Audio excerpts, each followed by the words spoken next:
안녕하세요. 경자입니다. 지난번에 코스피 200과 코스닥 150의 편입, 편출이 예상되는 종목 한번 말씀을 드렸죠. 11월 중순에 종목들이 확정되었더라고요. 그래서 오늘은 확정된 종목을 보면서 이야기를 좀 드려보겠습니다. 코스피 200과 코스닥 150 종목들의 리밸런싱이 12월 8일에 이루어집니다. 이날 패시브 펀드들은 종목의 비중대로 기계적으로 수량을 조정하거든요. 그래서 큰 변동성이 나오게 됩니다. 특히 들어오고 나가는 종목들은 거래량이 크게 나오는데요.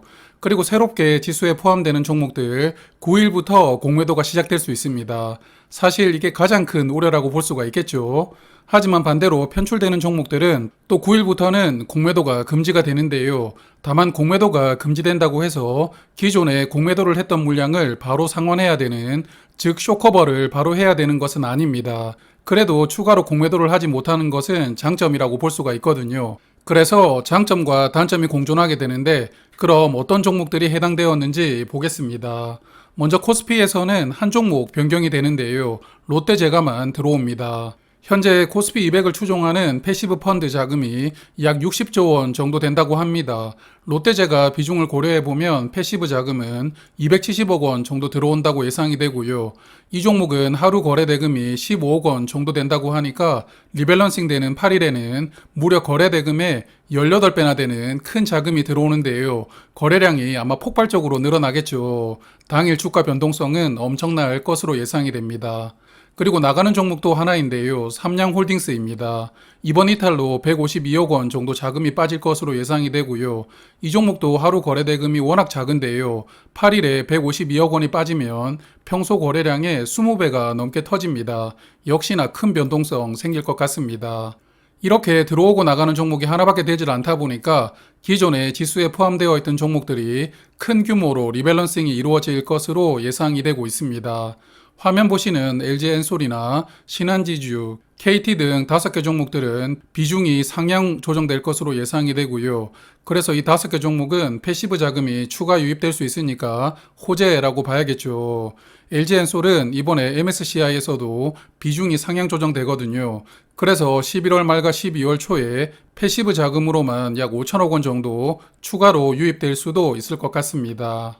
그리고 화면은 비중이 하향 조정되는 것으로 예상되는 종목들입니다.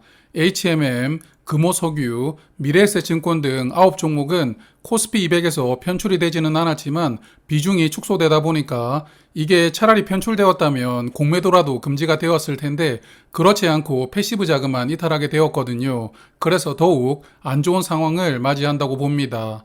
자, 그럼 이번에는 코스닥 종목 보겠습니다. 총 11종목이 들어오고 나가는데요. 일단 들어오는 종목부터 보면 패시브 자금 200억 원 이상 유입되는 종목은 WCP, 성일하이텍, ST큐브, 신라젠입니다. 신라젠은 거래 재개된 지 얼마 안 되었는데요. 바로 코스닥 150으로 편입이 되는군요. 그리고 이 11종목들은 그래도 비교적 하루 거래 대금이 좀 많거든요. 그래서 리밸런싱 당일에도 거래량이 크게 늘어나는 종목은 없을 것 같습니다. 그래도 이오플로우는 6배, 더 네이처홀딩스는 8배 정도 거래량이 늘어날 가능성이 있을 것으로 예상됩니다. 그리고 나가는 종목도 화면 보시는 11종목인데요. 들어오는 종목들에 비해서 나가는 종목들은 자금 이탈 규모가 적은 편입니다. 100억 원 이상 이탈되는 종목이 데브시스터즈, 인트론바이오, CMG제약인데요. 그리고 나가는 종목들, 거래량이 적은 종목들이 대부분이기 때문에 리밸런싱 당일에는 거래량이 크게 터질 것 같습니다. R서포트, 카페24는 평소 거래 대금보다 10배 이상 거래량이 늘어날 것으로 예상이 됩니다. 21년도부터 코스피 200과 코스닥 150에 신규 편입된 종목들, 주가 추이를 보면 코스피 종목들은 주가가 올라갔지만 코스닥 종목들은 주가가 하락했는데요. 이렇게 지수에 편입되면 패시브 자금이 유입된다라는 호재가 있었지만 그래도 공매도가 시작된다고 말씀을 드렸죠. 특히 코스닥 종목들이 공매도 영향을 크게 받았다고 볼 수가 있습니다. 화면 보시면 코스피 종목들은 공매도를 하기 위한 대차 잔고가 3% 정도까지 늘어나는데 코스닥은 5% 정도까지 늘어납니다.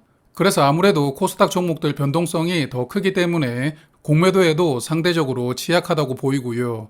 그리고 편출되는 종목들은 이제 9일부터는 공매도를 하지 못하죠. 앞서 말씀을 드렸지만 9일부터 못한다고 해서 당장 공매도 물량을 상환할 필요는 없습니다. 그래도 공매도를 추가로 하지는 못하고 결국은 상환하는 주식들이 조금씩 늘어날 수밖에 없겠죠. 그래서 패시브 자금이 이탈한다는 단기 약재를 넘어서면 이후에는 쇼커버가 조금씩 들어오면서 주가가 상승할 수 있다는 기대도 해볼 수가 있습니다. 사실 공매도 상환 기간만 정해져 있다면 편출되는 종목들 그 정해진 기간 안에 모두 물량을 상환해야 되니까 강한 수급이 나올 수도 있을 것 같은데 이게 상환 기간이 없다 보니까 굳이 급하게 갚지 않겠다 이렇게 볼 수도 있는데요. 그래서 저 개인적으로는 공매도 상환 기간을 무제한으로 풀어주는 것은 정말 빠른 시일 내에 개선이 되었으면 좋겠습니다. 이 부분이 한국 공매도 제도에서 가장 큰 문제점이라고 보고 있습니다. 자, 그럼 오늘 말씀드린 종목들 보유하신 분들은 잘 대응하시고 저는 다음에 또 뵙겠습니다. 고맙습니다.